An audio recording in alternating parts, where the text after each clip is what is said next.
preparing for my cooking time. Toge. Yan ang aking mga ricados. Kamote, toge, sibuyas, bawang at kamatis, carrots. Okay guys. Sasawagan natin siya ng pork. Siya tayo guys. Sibuyas, bawang at kamatis. Nalagay ko na yung baboy guys. Pork ang ating sahog.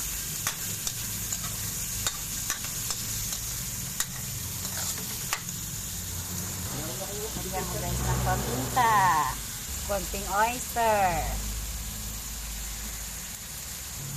Konting toyo. Konting tubig. Mikos-mikos muna tayo guys. Mix-mix lang natin hanggang sa lumambot yung ating sahog na baboy.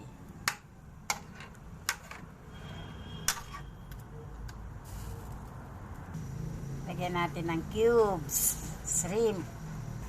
Kumukulo na siya guys. Ilagay ko na ang aking kamote. Mix lang guys, mix. Lambutin ko yung aking kamote. Yan.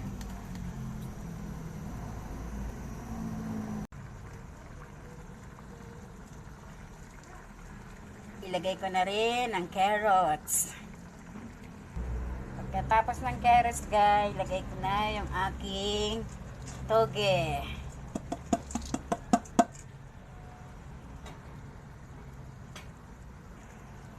Yan guys. Mix lang ng konti hanggang sa maluto ng toge. Hindi po ito kailangang lutuin ng sobra. Half cook lang po ito. Kasi po pagka nasobrahan, hindi na siya masarap. Yan guys. Tatakpan ko lang sandali, tapos mamaya luto na siya.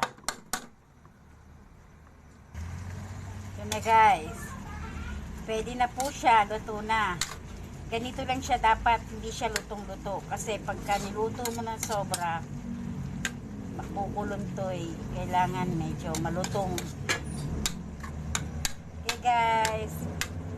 God bless us all. Mwah. I love you all. Guys, luto na po siya. Kain na po tayo. God bless us all. I love you all. Bye-bye. Mwah.